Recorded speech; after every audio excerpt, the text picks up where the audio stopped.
요즘 우리나라에 이제 확진자가 너무 많아지다 보니까 우리 성도님들도 이제 사회생활을 해야 되니까 직장도 나가고 나가다 보면은 주변에 뭐 항상 있다고 봐야 돼요. 그래서 지금 이제 주중에 전화들이 많이 오는데, 지난주에도 가족이 또 확진이 됐거나 아니면 본인이 확진이 됐거나 해서 오늘 그 가족 전체가 이렇게 예배 오늘 쉬고 이제 가정 예배대로 다음 주에 오겠습니다 하는 가족들이 꽤 있습니다, 여러분들이. 근데 이제 또 그런 분들 중에서도 아파서 병원에 가는 분은 하나도 없어요. 그래서 이제 건강 좀 어떠냐 그러면 뭐 목이 좀 인후통이 좀 있다가 아무렇지도 않다래요. 아무렇지도 않다래요. 그리고 이제 한 5일, 6일 지나면은 일주일째 되는 날에 이제 완전히 그냥 다 해제입니다. 자가격리 되고 또 뭐 이제 자가키트 이런 거 보면 다 음성이 나온다 그래요. 그래서 아마 이게 이제 그 오미크론이 많은 그 전문가들이 얘기하는 듯이 그 독감 수준의 이제 그 정도로 약화된 것도 사실이고, 또 그러나 번식 속도는 확산 속도는 굉장히 빨라가지고 막 확산이 엄청나게 되고 있죠. 우리나라 정책도 그렇고 이렇게 보니까 3차 백신 맞은 사람이 60%가 넘더라고요. 우리나라에 3천만 명이 넘어요. 60%가. 그러면 지금 하루에 17만 명씩 확진자가 나오면 일주일 자가격리니까 일주일 동안 걸려있다고 봐야 되잖아요. 그러면은 그게 100만이 넘고, 이제 집에 있기 때문에 가족이 또 3인 가족, 4인 가정에 또 이렇게 한 명씩만 옮겨도 벌써 300만 막 이렇게 됩니다. 그러면은 이제 자연 면역이 생기지 않을까 그런 생각이 들어요. 백신 맞은 사람도 많고, 아마 정부도 정책이 지금 유럽이나 미국처럼 그렇게 가는 게 아닌가 그런 생각이 들어요. 이제 많이 완화돼. 그래서 하여튼 이제 와서 예배 드리고 이제는 그렇게 신앙생활을 해야 됩니다. 하나님 예배 드리고 뭐 대부분의 증상이 없어요. 이제 어떻게 목이 좀 따끔해서 했는데 뭐 확진이라 그래가지고 한 일주일 쉬시면서 또 건강 회복하시면은, 또 그런 분들은 이제 한 일주일 동안은 좀 또 이렇게 기분이 나도 걸렸구나 그러겠지만은 일주일 후에는 완전 자유가 돼요. 그렇잖아요. 네? 저 같은 사람보다 훨씬 더 자유로워 이 코로나 상태에서 자유로운 분이 되고, 하여튼 우리가 빨리 기도해가지고, 저는 이렇게 기도합니다. 이 부활절을 기점으로 해가지고 좀 확 부활했으면 좋겠다. 우리나라가 하나님이 이것도 좀 치유해 주시고, 여러분들 그렇게 기도하시기 바랍니다. 그래서 이제는 뭐 마스크 쓰고 예배 드리시면 돼요. 예배 잘 드리면 돼요. 오늘 보니까 이제 제가 전화 받은 것만 해도 몇 통 되다 보니까 좀 이렇게 많이 집에서 지금 예배 드리시는 분들이 다른 때에 비해서는 좀 많으십니다. 자, 그분들도 빨리 뭐 이렇게 아픈 데는 없는 것 같아요. 빨리 이제 다 이렇게 건강해지셔가지고 다음 주에 또 다 함께 예배 드리도록 기도해 주시기 바랍니다. 자, 오늘은 은혜와 거룩이라는 주제로 말씀을 전하겠습니다. 은혜와 거룩. 우리 기독교의 정체성이고 또 성경의 가르침의 핵심이고 또 교회의 중요한 표징이라고 할 수가 있어요. 은혜와 거룩. 교회는 은혜로운 교회가 돼야 되고 거룩한 교회가 또 돼야 됩니다. 여기서 이제 은혜는 죄사함의 은혜예요. 죄사함의 은혜. 자, 우리 요한복음을 이제 몇 주 공부하면서 예수님과 나눈 대화를 중심으로 몇 본문을 공부를 했습니다. 첫 번째는 예수님과 나다나엘과의 대화. 기억나시죠? 주제가 뭐였어요 그때는? 나다나엘이 자기가 그 무화과 나무 밑에서 기도하고 성경 읽은 건 예수님이 아시는 거라고 깜짝 놀라가지고 주님이십니다. 그럴 때 예수님이 뭐 그것 가지고 그렇게 놀라냐? 이보다 더 큰 일을 보리라. 그래서 기대하시라 그랬잖아요 제가. 두 번째 니고데모와의 대화에서는 우리 인간은 다 죽는데 그 죽음이 우리에게 공포고 두려움이죠. 근데 예수님이 영생을 주시는 길에 대해서 가르쳐 주셨고, 세 번째는 이제 사마리아 여인에 대해서는 우리 인생을 살아가는 참 의미가 뭐냐 하는 인생의 의미에 대해서 말씀을 전했습니다. 오늘은 이제 그 네 번째 시간이 되겠는데, 오늘은 이 주제가 뭐냐면은 죄 용서의 은혜와 용서받은 자의 거룩한 삶에 관한 것이에요. 자, 예수님은 우리의 모든 죄를 용서해 주십니다. 우리는 정말 나한테 요만큼 잘못한 사람도 용서하기가 쉽지가 않아요. 그죠? 그 사람만 생각하면 막 화나고 막 보복하고 싶고 그렇잖아요. 그러나 우리 예수님은, 예수님을 향하여 우리가 그렇게 많은 죄를 지었는데도 우리의 죄를 다 용서해 주십니다. 아무리 극악무도하고 파렴치한 죄를 졌다고 하더라도 예수님께 나오면 예수님은 그들의 모든 죄를 용서하시고 하나님의 거룩한 자녀로, 하나님의 거룩한 백성으로 받아주십니다. 예수님이 용서하지 못할 죄는 있을까요, 없을까요?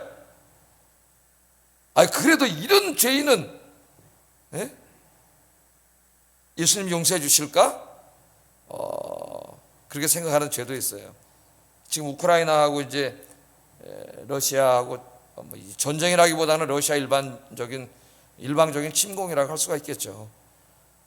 우리가 그 권력을 잡은 전체주의 국가들, 중국이라든가 시진핑, 러시아의 푸틴, 우리나라 북한의 김정은, 이런 자들이 이게 악이 발동하면은 이 세계 평화에 큰 위협을 줍니다.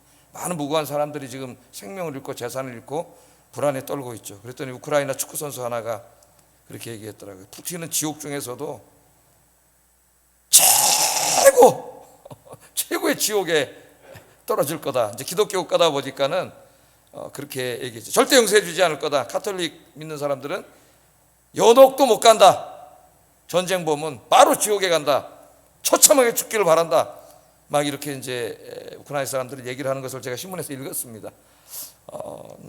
푸틴이 회개하기를 바래요. 회개하고 자기가 이런 지은 죄에 대해서 철저히 회개하고 예수님께로 돌아온다면 예수님 용서하지 못할 죄는 없습니다. 예수님은 다 용서해 주세요. 자, 그러나 예수님은 오늘 본문에 보면 모든 죄인들의 죄를 용서해 주시지만 죄 용서받은 사람들이 다시 죄를 지으면 안 된다고 또한 말씀하셨습니다. 이게 이제 중요한 말씀이에요. 죄 사함을 받은 사람들은 하나님의 거룩한 은혜를 받고 하나님 거룩한 백성이 되었으므로 이제부터는 죄를 멀리하고 거룩한 삶을 살아야 됩니다. 이것이 이제 우리 기독교인의 어떻게 보면 양면성이라고 할 수가 있겠어요.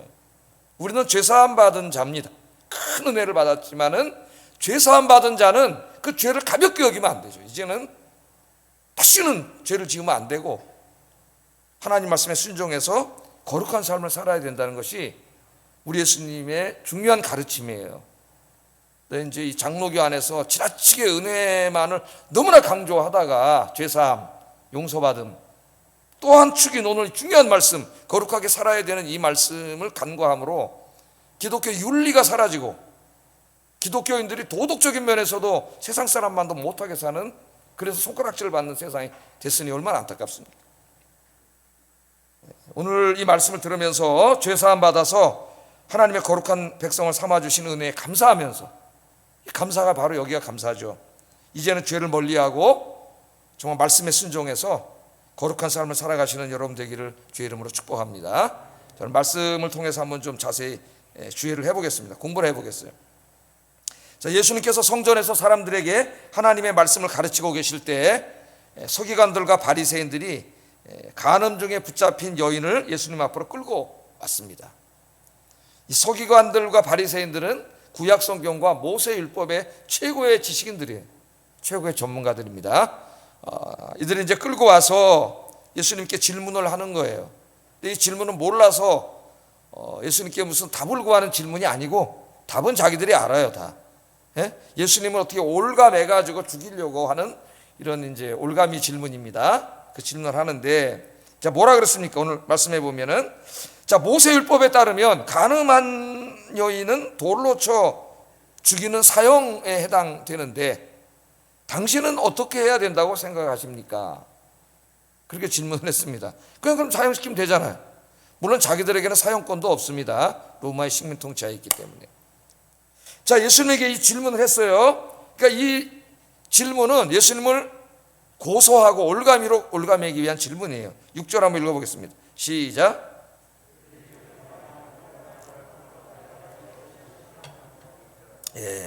그들이 이렇게 말하면 고발할 조건을 얻고자 하여 예수를 시험함이라. 자, 무슨 말일까요? 왜 그랬을까요? 예수님이 항상 무엇을 가르쳤어요?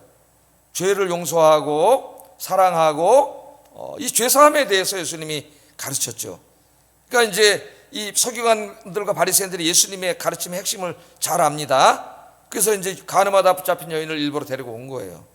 그런데 그 유대 사회에 이 종교적인 면에서 법일 뿐만 아니라 그 율법은 또한 이 사회생활에서도 법이에요. 헌법이나 마찬가지예요. 이 종교사회이기 때문에 이 법률을 가져와 가지고 이 법률에 의하면, 율법에 의하면 이 여인은 돌로 쳐 죽여야 되는데 어떻게 됩니까?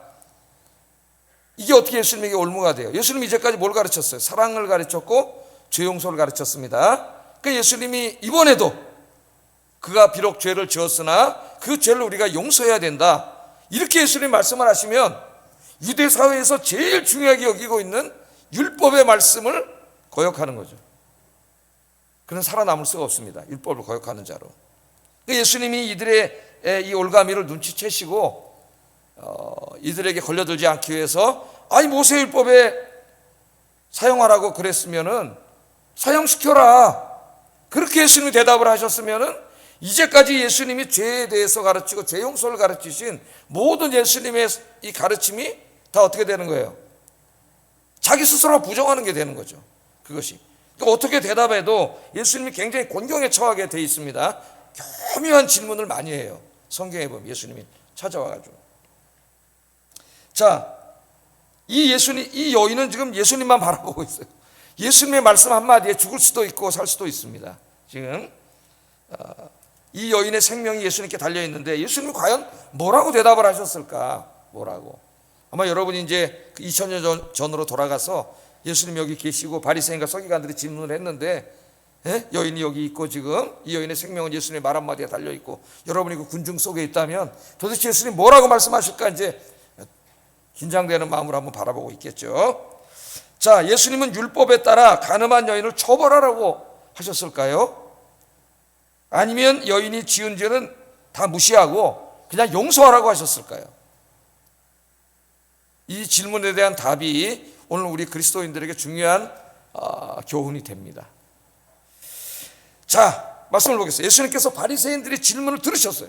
질문을 듣고 그걸 말로 대답하기 전에 예수님이 몸을 굽히시고 좀 이상스러운, 좀 상징적인 행동을 하십니다. 그게 뭐냐면 손가락으로 땅에다 뭘 쓰신 거예요.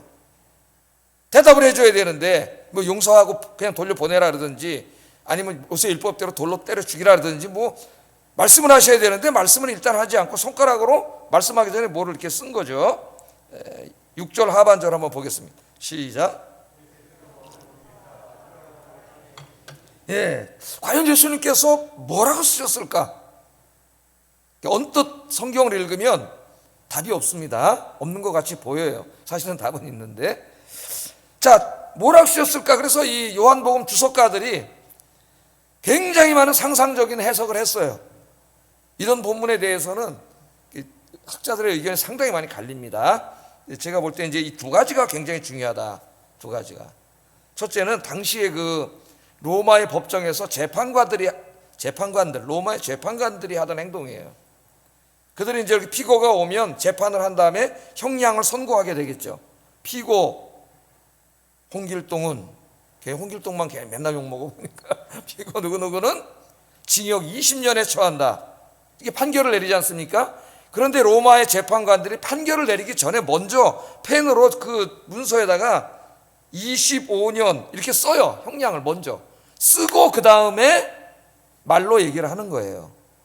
그래서 첫 번째는 이게 재판 형식으로 이루어지기 있기 때문에 예수님의 이 행동은 바로 로마 재판관의 행동을 생각나게 합니다. 그렇다면은 예수님이 땅에다 쓰신 말씀은 그 다음 구절임이 분명합니다. 이해가 되셔요? 말씀하기 전에 로마의 재판관들이 말로 판결하기 전에 쓴다 그랬잖아요. 그리고 말로 하잖아요. 근데 예수님이 먼저 판결하기 전에 쓰셨잖아요. 그렇다면 그 다음 구절이 예수님이 땅에다 쓴 구절이 되는 거예요. 형량이. 여기 이해되시죠? 그럼 자 7절 한번 읽어보겠습니다. 예수님 뭐라고 말씀하세요? 땅에다 뭐라고 쓰셨는가? 읽어보겠습니다. 시작. 아멘. 누구든지 죄 없는 자가 돌로 치라. 이 말씀은 너무나 유명한 말씀이라서 안 믿는 사람들도 다 아는 말씀이고, 예수님을 믿지 않는 지성인이라고 하는 사람들이 글을 쓸 때도 굉장히 많이 인용하는 말씀이고, 토론할 때에도 믿지 않는 자들도 굉장히 많이 인용하는 말씀이 바로 누구든지 죄 없는 자가 돌로 치라는 말씀이에요. 이 유명한 말씀이죠. 자, 누구든지 죄 없는 자가 먼저 돌로 치라. 이것이 예수님의 판결입니다. 근데 여기서 우리가 한 가지를 더 생각해야 돼요. 이 판결을 내린 이 30살이 간 놈은 이 젊은이, 그 이름 예수, 그분이 누구냐 하는 거예요. 이 사람은 무슨 재판관이 아닙니다. 로마의 재판관은 따로 있고 유대사회 재판관은 산헤드린 공회에 구성하고 있는 70명의 사람들이에요. 지도자들. 예수님은 아무것도 아니에요. 나사렛이라는 시골 동네에 목수의 아들로 태어나가지고 자란 이제 30살이 간 넘은 젊은이에요. 그런데 이 중대한 문제에 대해서 예수님 판결을 내립니다. 누구든지 죄 없는 자가 돌로 치라 그랬어요. 그 이분이 과연 누구냐? 여기서 우리가 한 가지 더 생각해야 되는데, 이 구약성경 신명기 9장이나 또 출애굽기 32장에 보면은 하나님께서 이스라엘 백성들에게 십계명 율법을 주실 때 그 십계명 돌판에 있는 글을 하나님이 손가락으로 쓰셨다고 이야기해요. 예수님 지금 손가락 쓰셨죠? 손가락으로 쓰셨다 그래요. 한번 읽어보겠습니다. 신명기 9장 10절 한번 읽어보겠습니다. 시작.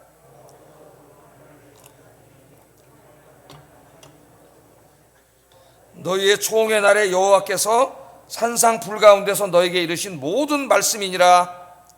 출애굽기 32장 15절 16절 읽어도 마찬가지예요. 이걸 강조하는 거죠. 그러니까 십계명 돌판에 있는 그 십계명을 하나님이 손가락으로 썼대요. 손가락으로. 지금 땅에다 쓰신 것처럼 손가락으로 쓰셨다 그래요. 손가락으로. 자, 이건 뭘 말하는 거죠? 십계명에 무슨 말씀이 있어요? 간음하지 말라는 말씀이 있죠. 간음하지 말라는 말씀이 있고, 이 말씀을 세분화한 이제 율법 말씀을 읽으면 간음한 여인 경우가 다양합니다. 물론 성경을 자세히 읽으면 다양한 경우에 대해서 말씀을 하셨어요. 그러나 유대인들은 통칭해서 그냥 돌로 쳐 죽이라, 그렇게 이야기를 한 거죠. 자, 이 간음하지 말라는 것을 십계명에 손가락으로 쓰신 분이 하나님이신데, 지금 땅에다가 돌 없는 자가 돌로, 이 죄 없는 자가 돌로 치라고 이 손가락으로 쓰신 그분이 바로 십계명 간음하지 말라는 말씀을 손가락으로 쓰신 바로 그분임을 이야기하고 있는 거예요. 그분 누구예요? 예수님이. 그러면 예수님 단지 한 사람의 인간이 아니라 그분이 바로 하나님이시에요. 율법의 말씀을 손가락으로 써서 그들에게 주신 바로 그 하나님이심을, 우리 이제 삼위일체 하나님을 믿죠. 그래서 하나님의 아들이라고 이야기하는데, 하나님이심을 오늘 예수님이 상징적인 행동을 통해서 보여주는 거예요. 간음에 대한 율법을 주셨던 그분이 지금 서기관들과 바리새인들 앞에서 판결을 내리셨습니다. 누구든지 죄 없는 자가 돌로 치라는 거예요. 예수님은 간음한 여인을 용서하라고 말씀하지 않았습니다. 간음은 하나님께서 제일 싫어하는 죄예요. 예수님께서는 모세 율법대로 돌로 치라고 말씀을 하셨습니다. 그러나 단서를 다셨어요. 단서를. 죄 없는 자가 먼저 돌로 치라 그랬어요. 죄 없는 자가 먼저 돌로 치라 그랬습니다. 이 예수님의 말씀을 이제 우리가 오해해서는 안 됩니다. 이 말씀은 공적으로 법을 집행하는 사법기관에게 하신 말씀이 아니에요. 이걸 그렇게 적용하면 안 되죠. 만일 이 말씀을 사법기관에게 하신 말씀이라면 예수님께서는 공적으로 법을 집행하는 사람들은 죄가 없어야 한다고 말씀하신 것이 됩니다. 만일 이 말씀을 그런 식으로 받아들인다면 이 땅의 모든 사법제도가 무너져요. 왜냐하면 이 세상에는 죄 없는 자가 하나도 없기 때문입니다. 판사도 죄를 짓죠. 물론 다른 사람들보다는 좀 의로울지 몰라도 그 역시 죄인입니다. 공적으로 법을 집행하는 사법기관에 있는 사람들은 비록 그들이 완전한 사람은 아니라 할지라도 범죄를 저지른 사람들에 대하여 지은 죄는 법에 따라, 양심과 법에 따라 공의의 심판을 해야 합니다. 그래야 사회 정의가 실현되는 거죠. 그게 판사의 중요한 사명이에요. 법과 양심에 따라 재판을 해야 됩니다. 자기 어떤 정치적인 편견이나 이런 것에 의해서 엉터리로 재판하면 안 되죠. 법과 양심에 따라 재판하지 않으면 사법기관이 신뢰를 잃습니다. 사법기관의 재판을 아무도 믿지 않아요. 받아들이지 않아요. 그런 그 사회가 무너져요. 지금 우리 사회가 굉장히 위험 사회입니다. 사법기관의 모든 권위가 다 무너졌어요. 판사들의 판결을 받아들이지 않습니다. 국민들이 지금 자업자득이에요. 이 예수님의 말씀의 핵심은 사법기관에 하신 말씀이 아니에요. 자신은 죄가 없는 의인인 척 하면서 아무 자비심도 없이 한 생명을 죽이려고 하는 위선자들을 향하신 말씀입니다. 그날 서기관들과 바리새인들은 자기들은 의인인 체 하면서 간음한 여인을 돌로 치려고 끌고 왔습니다. 예수님은 돌을 들고 이 여인을 정죄하는 그들을 바라보셨어요. 그분은 하나님이십니다. 그분의 속마음을 꿰뚫어 보세요. 그들의 과거를 다 알고 계십니다. 그들 안에 이 여인과 같은 간음과 음란이 가득 차 있음을 예수님은 보고 계십니다. 겉으로는 거룩한 척했지만 그들 역시 음란한 자들이요 간음한 자들이었습니다. 예수님은 자신은 거룩한 사람인 척하면서 한 여인을 정죄하고 있는 그 위선적이고 무자비한 사람들에게 그들 자신의 더 부끄러운 죄를 볼 수 있게 하십니다. 그렇게 함으로 돌을 들었던 그들도 언젠가는 하나님의 법정에 서서 자신들의 죄에 대하여 심판을 받을 날이 있음을 깨우쳐주고 계십니다. 여러분, 이 땅에서 인간의 재판은 일시적인 재판일 뿐이에요. 그 재판에서는 공의가 다 바로 서지 않을 확률도 많습니다. 억울한 사람도 많을지 몰라요. 그러나 하나님의 재판하시는 날이 있어요. 모든 사람들에 대해서 하나님은 하나님의 법과 공의에 따라 재판합니다. 그 재판이 무서운 거예요. 그 재판에서는 속일 수 없어요. 이 땅에서는 판사를 속일 수 있고 판사에게 뇌물을 갖다 줄 수 있고 50억을 갖다 줄 수 있고 재판을 엉터리로 만들 수 있지만 하나님 앞에서는 그런 일이 있을 수 없습니다. 그 재판이 정말 무서운 거죠. 회개하지 않으면 그 재판에서 유죄 판결을 받고 지옥 형벌을 받게 됩니다. 영원한 지옥 형벌을. 여러분, 우리는 모두 죄인입니다. 이 세상에는 의인의 위치에서 다른 사람에게 돌을 던질 수 있는 사람은 아무도 없습니다. 우리 중에 그 누구도 나는 죄가 없어, 나는 의인이야 하면서 다른 사람들을 정죄할 수 없어요. 오죽하면 우리 사회에 여러분 이 바리새인 같은 사람들이 하도 많다 보니까 우리 사회에 내로남불이라는 말이 유행어가 됐겠습니다. 영어로도 내로남불, 세계 사람이 다 알아요. 이제는 내로남불. 예? 어떤 사람에 대해서 정말 조금만 잘못해도 엄청나게 비난과 막 비난을 퍼붓고 자기는 의인인 척하면서 그렇게 했다가 나중에 보니까 그 사람이 과거에 한 행동과 말들이 인터넷 유튜브에 다 드러나가지고 더 형편없는 자임이 드러나는 경우가 우리 사회에 얼마나 많아요. 그게 오죽하면 내로남불. 내가 젊은 친구들하고 축구하다가 축구해도 애들이 젊은 친구들이 하다가 야 내로남불이야 그래. 언제 그러냐면은 자기는 패스 안 해주면서 패스 안 해주면 막 화내는 사람이 있어요. 그러니까 이 친구가 야 내로남불이야 내로남불. 저도 안 해주면서 이게 유행어가 됐어요 우리 사회에. 우리 예수님께서 산상설교에서 제자들에게 정말 중요한 것을 가르쳐 주셨죠. 이 말씀도 안 믿는 사람도 다 아는 말씀이에요. 한번 읽어보겠습니다. 시작. 마태복음 7장 3절 5절 시작.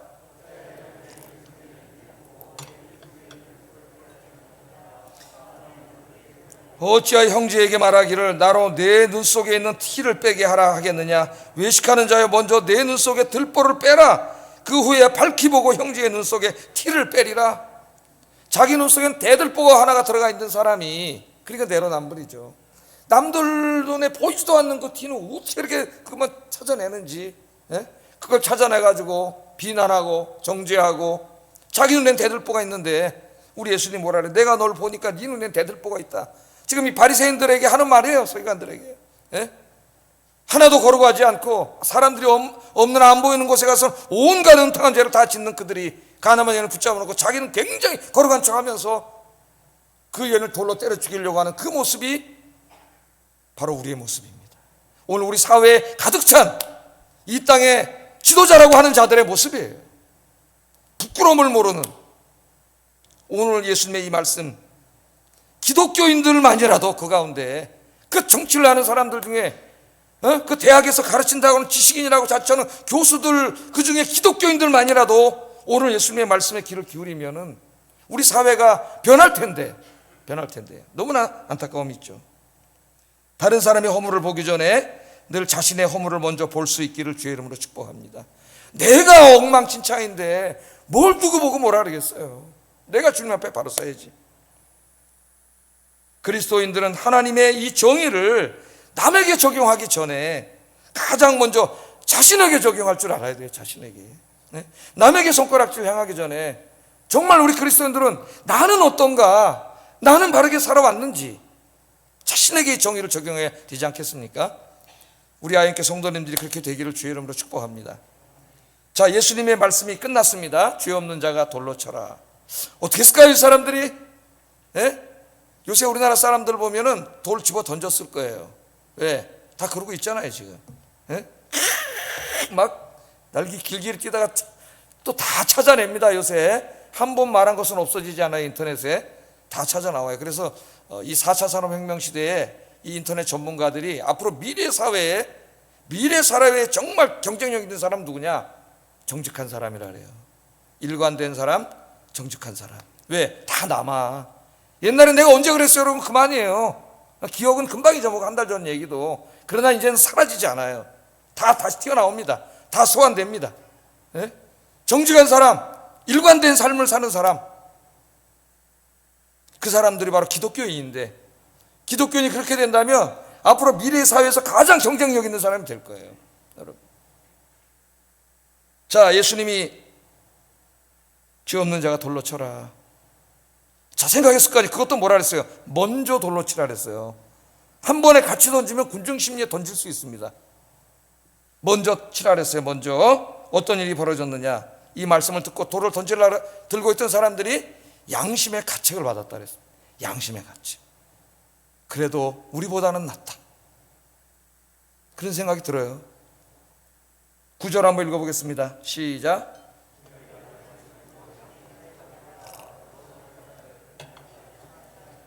오직 예수와 그 가운데 있는 여자만 남았더라. 아멘. 이 사도 요한은 예수님께서 말씀하실 때 그 말씀을 듣고 그들이 양심의 가책을 받았다, 그렇게 말합니다. 양심의 가책이 왔다는 거예요. 그거는 굉장히 희망적인 이야기입니다. 자, 양심. 우리 양심에 대해서 많은 이야기를 하죠. 양심의 문제에 직면했어요. 제가 얼마 전에 고린도전서 강의하면서 가장 천재적인 철학자 칸트의 그 윤리학 이야기하면서 그런 얘기를 했죠. 칸트가 가장 뭘 신비하게 생각했고 자기 평생에 해결해야 될 과제로 생각했다 그랬어요. 저 하늘에, 저 아름답게 무수히 빛나는 저 하늘의 별들과 저 우주, 광활한 우주와 그리고 인간의 마음속에 있는 도덕률, 양심이지, 양심. 그 양심이 있음을 너무나 신기하게 생각했어요. 또 제가 얼마 전에 말씀드렸던 이 위대한 심리학자인 빅터 프랭클도 인간의 마음속에 있는 양심에 집중을 했습니다. 그리고 그는 말하기를 양심은 인간에게 원래 내재해 있는 것이 아니라 저 초월에서 온 것이라 그랬어요. 하나님이 주신 선물이라 그랬어요. 그럼 양심이 뭘까요? 양심을 쉽게 이야기하면은 하나님이 주신 선물인데 도덕적인 센서라고 말할 수가 있겠습니다. 도덕적인 센서. 여러분 집에 가시면은 집에 뭐 붙어 있어요? 화재 센서가 붙어 있죠. 그래서 막 종이만 태워도 연기가 올라가면 와 울잖아요. 가끔 우리 교회 이제 오작동에서 우는데, 센서가 이제 정상적으로 작동하면 화재를 감지해, 연기를 감지해, 사이렌을 울려주고 경고를 줍니다. 그러니까 양심이 제대로 살아있는 사람은 이 작용이 일어나지게 돼 있어요. 그게 하나님의 선물이에요, 양심이. 그래서 이 양심의 가책이라는 것은 뭡니까? 그 행동이 잘못되었음을 가르쳐주는 양심의 소리, 즉 하나님의 음성이에요. 하나님의 음성.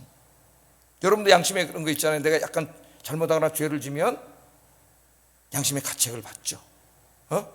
그게 아직 여러분은 건강한 증거예요. 괴롭고.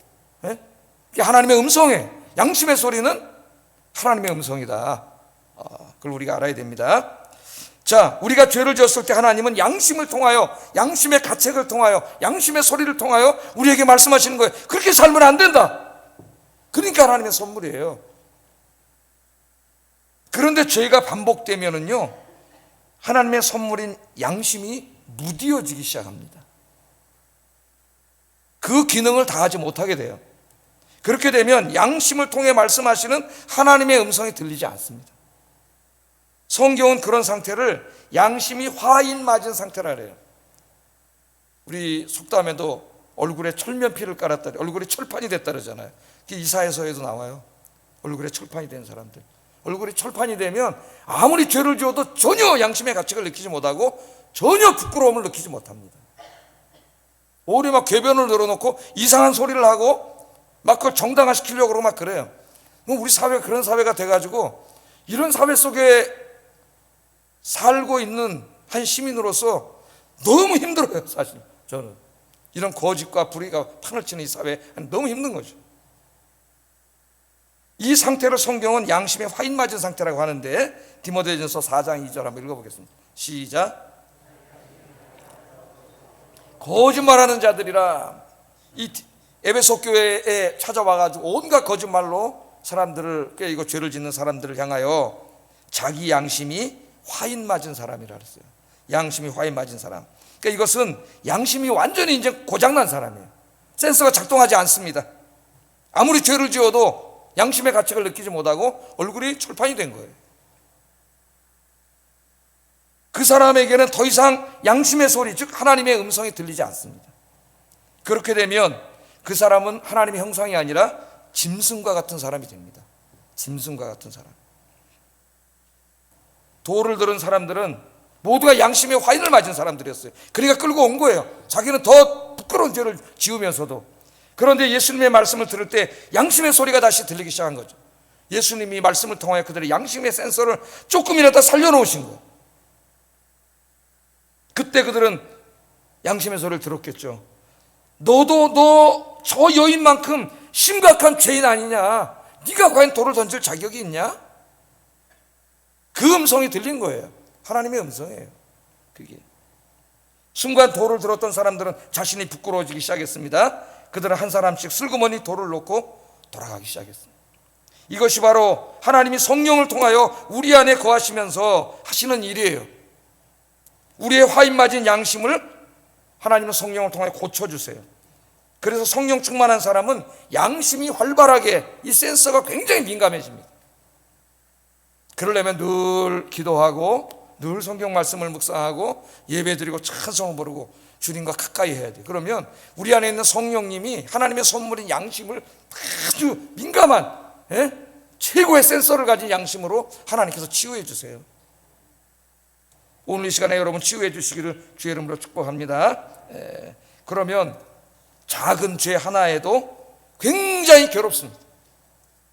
양심에 살아있는 사람은 작은 죄 하나에도 굉장히 괴로워하고 자기의 가슴을 치고 눈물로 회개하고 자기의 죄에 대해서 슬퍼합니다. 슬퍼해.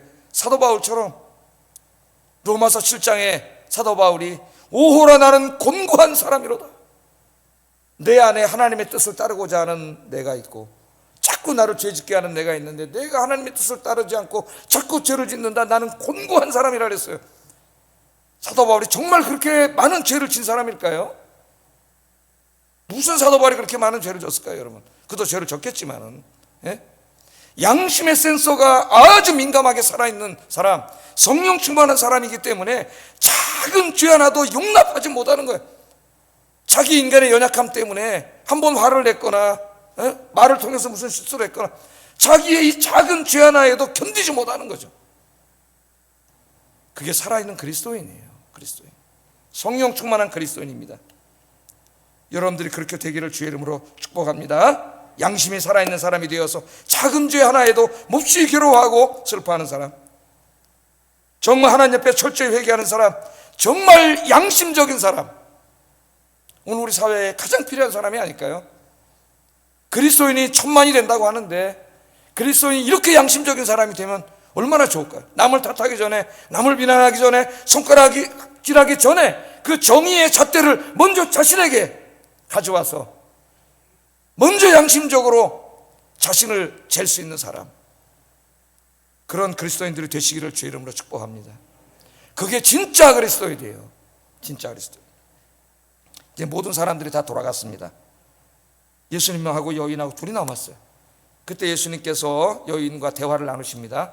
중요한 이야기를 해주세요. 두 가지로 구성되어 있는데 첫째는 뭐라 그랬냐면 나도 너를 정죄하지 아니하겠다. 그렇게 말씀을 해요. 나도 너를 정죄하지 아니하겠다. 이 말씀은 간음죄를 정당화시켜주는 말씀이 아닙니다. 이 여자는 간음죄를 지은 죄인입니다. 모세의 율법을 따라 돌로 쳐서 죽여야 할 만큼 크고 추악한 죄를 저지른 죄인이에요. 그런데 이 말씀을 하시는 예수님은 누구세요? 간음할 여인을 돌로 쳐서 죽이라는 그 법을 손가락으로 써서 주신 바로 그 하나님이세요. 그런데 이 법을 제정하신 예수님께서 간음한 여인의 죄를 용서해 주십니다. 용서. 하나님이신 그분이, 율법을 만드신 그분이 용서받을 수 없는 간음죄를 범한 여인을 용서해 주셨어요. 하나님의 율법은 하나님의 법이에요. 하나님의 법에 의하면 죄인은 죄값을 받아서 지옥에 갈 수밖에 없습니다. 근데 하나님은 우리를 사랑하시기 때문에 하나님의 형상으로 지으신 우리들을 그렇게 하기 원하지 않으세요. 그래서 우리의 죄를 용서해 주시기를 원하십니다. 오늘 이 말씀을 통해 사도 요한은 예수님이 이 땅에 왜 인간이 되셔서 오셔야만 했는가 하는 이유를 분명하게 우리에게 말씀하십니다.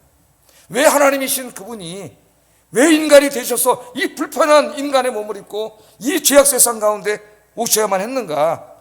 바로 이 죄의 문제를 해결해 주시기 위해서예요.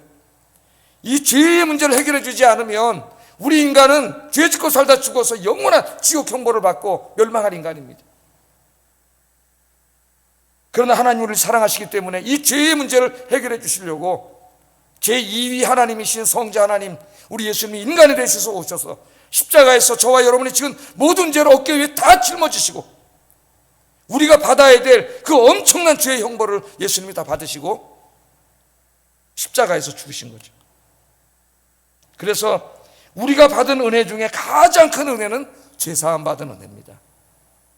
우리는 죄 짓고 살다가 지옥 갈 인생이었지만은 이 하나님의 사랑으로 죄사함 받고 용서받아서 천국에서 하나님과 영원히 사는 축복의 백성이 된 줄로 믿습니다. 이거 이상 더 큰 복은 없어요. 우리는 이 복을 받은 사람들이에요. 우리가 받은 복 중에 가장 큰 복은 그렇기 때문에 죄사함 받은 복입니다. 그래서 사도 바울은 로마서 4장에서 죄사함 받은 사람들의 복에 대해서 이렇게 말씀해요. 4장 7절 8절 읽어봅니다. 시작. 주께서 그 죄를 인정치 아니하실 사람은 복이 있도다. 아멘. 누가 복이 있느냐? 그 불법과 죄를 사함받고 가리심을 받은 자, 저와 여러분이 복되다, 가장 복된 자다. 왜? 지옥 형벌에서 해방돼서 천국에서 영원히 살게 됐으니, 영생을 얻게 됐으니 가장 복된 자가 아닌가, 그렇게 말씀을 합니다. 그러니까 여러분이 이미 가장 큰 복을 받으신 분, 영원한 내세 천국과 영생이 보장되어 있는 분들입니다. 감사하고 사세요. 감사하고. 예수님께서 여인에게 묻습니다. 너를 고소하던 그들이 어디 있느냐? 너를 정죄한 자가 없느냐? 여인이 대답합니다. 주여, 없습니다. 주님, 없습니다. 여기서 여인은 예수님을 주님이라고 부르고 있습니다. 이스라엘은 오직 하나님만을 주님이라고 불렀어요. 하나님만을. 그래서 로마 제국이 쳐들어와서 로마 황제를 주님이라고 부르라고 했을 때 그들은 순교하면서 그것을 거부했습니다. 로마 황제 숭배를 거부하고 오직 야훼 하나님 한 분만이 주님임을 인정하고 주님께만 예배를 드렸어요. 오늘 우리 그리스도인들이 조심해야 됩니다. 특별히 선거가 다가오는 이때에 여러분이 지지하는 정치 지도자가 여러분의 주님입니까? 우리의 주님은 야훼 하나님 한 분밖에 없습니다. 우리를 위해 십자가에 달려 돌아가신, 그리고 부활하신 예수 그리스도 한 분밖에 없는 줄로 믿습니다. 예수님을 만나기 전에 내가 어떠한 죄인이었다 하더라도 예수님 우리의 죄를 다 용서해 주세요.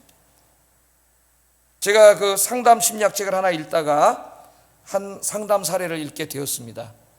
오늘 본문과 관계가 되어서 잠깐 소개하고 싶어요. 한 여인에 관한 것이었는데 한 여인이 이제 이 상담하시는 분을 찾아왔습니다. 그런데 이분이 얘기를 하다 보니까 근친상간의 죄를 지은 분이에요. 근친상간. 성인이 되었지만 정상적인 삶을 살 수 없었습니다.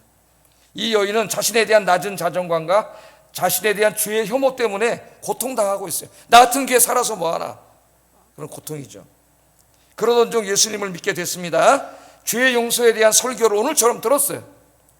예수 믿으면 하나님께서 모든 죄를 사해 주신다는 말씀을 들었습니다. 그녀가 예수님을 영접했을 때 하나님께서는 이미 그녀의 모든 죄를 다 사해 주셨습니다. 할렐루야. 그러나 그녀는 확신이 없었어요. 확신이. 하나님께서 모든 사람의 죄를 다 사해 주셔도 나의 죄는 사해 주시 않을 것 같아요. 그렇게 얘기하더라는 거예요. 내가 근친상간의 죄를 졌는데 나 같은 사람의 죄도 하나님 사해 주실까요? 여러분, 하나님이 사하지 못할 죄는 없습니다. 하나님은 바라바 같은 강도도, 여기 가늠하다 잡힌 여인도 주님 앞에 잘못했다고 회개하고 돌아오면 그를 따뜻한 아빠의 품으로 안아주시고 다 용서해 주시고 하나님의 자녀 삼아 주시는 줄로 믿습니다. 혹시 그런 죄로, 그런 병든 죄책감으로 고통당하고 있는 분이 있다면 오늘 그럴 필요 없어요. 우리는 죄를 지면 양심의 가책을 받을 필요가 있습니다. 그러나 주님 앞에 내려놓으면 용서해 주세요. 이미 용서해 주셨는데 나는 용서해 주지 않을 거야? 그건 병든 마음이에요. 주님은 다 용서해 주셨습니다.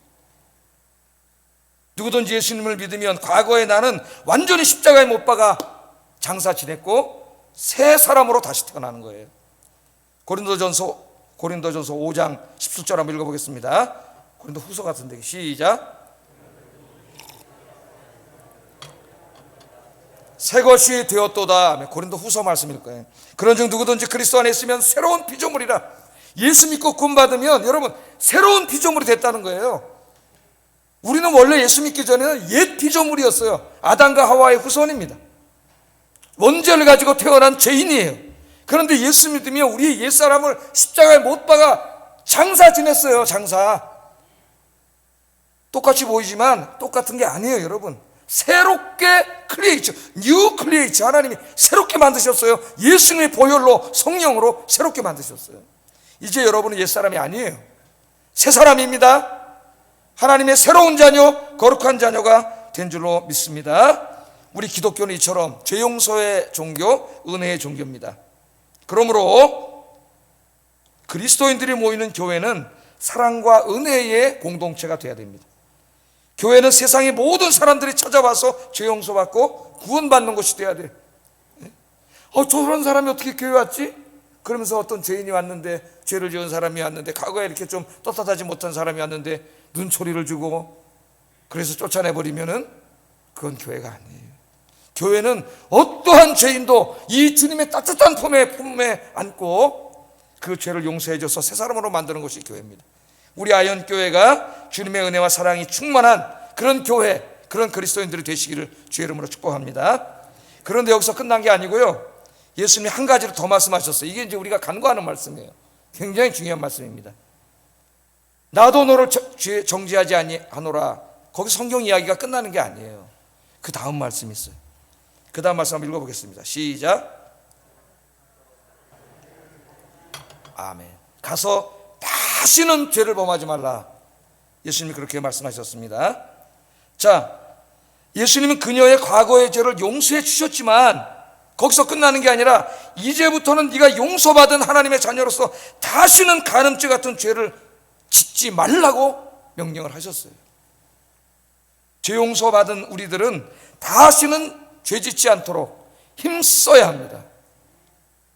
우리는 죄사함 받은 자로서 다시는 죄를 지어서는 안 돼요.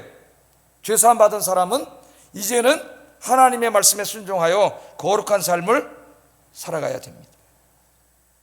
여기서 우리는 교회의 또 다른 모습을 보게 됩니다. 교회는 은혜와 사랑의 공동체이면서 동시에 죄를 멀리하는 거룩한 공동체가 되어야 된다. 이것을 우리가 잊으면 안 되겠습니다. 어떤 사람은 오해해가지고 교회는 사랑인데요, 용서해 주는 건데요, 그래서 교회 공동체를 죄로 물들이는 것에 대해서 그렇게 얘기하는 사람이 있어요. 이것은 성경 말씀과 예수님의 가르침을 전혀 모르는 사람이에요. 교회는 어떠한 죄인도 다 와도 돼요. 그럼 주님이 다 용서해 주세요. 그럼 용서받았잖아요. 우린 다 용서받았어요. 그 다음부터는 다시는 죄 지면 안 돼요.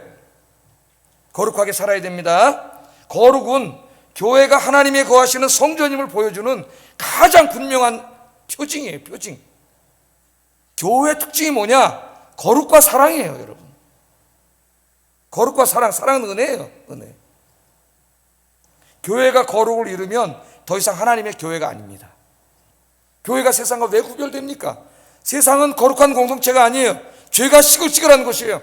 그런데 하나님의 교회는 그런 공동체가 돼서는 안 돼요. 죄 사함 받은 사람들이 죄를 멀리하고 거룩하게 사는 그런 공동체가 되어야 됩니다.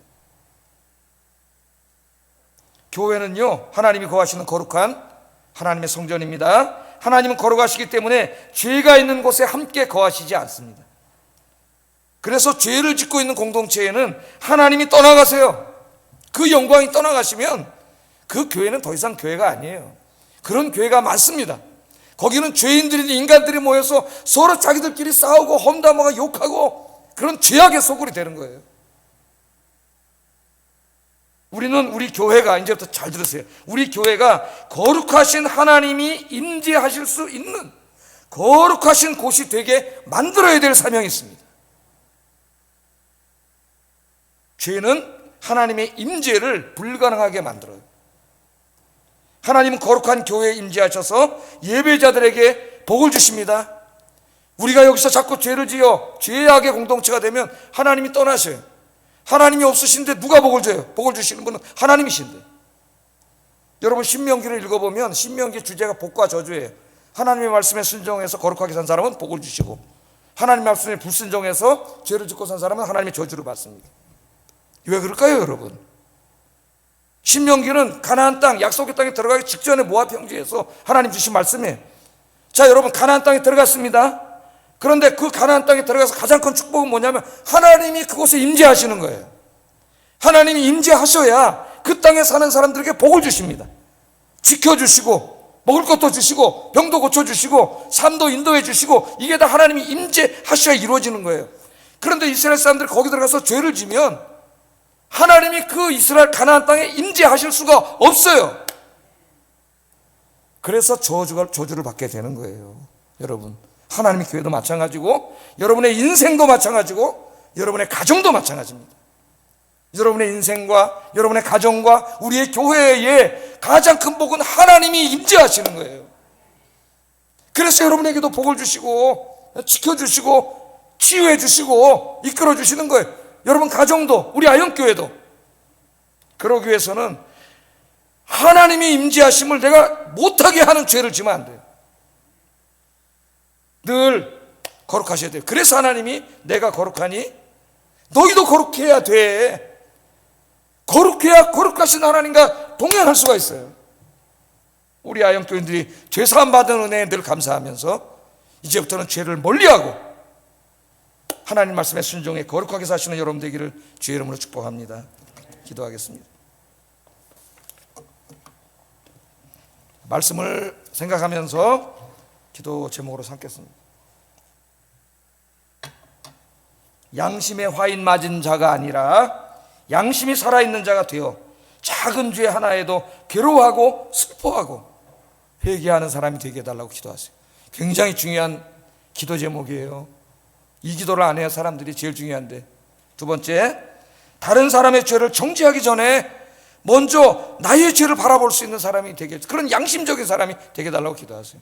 세 번째, 우리 교회 공동체가 죄인들이 와서 죄사함의 은혜를 누리는 교회, 죄사함 받은 성도들이 거룩하게 사는 그런 공동체가 되게 해주세요. 기도하겠습니다.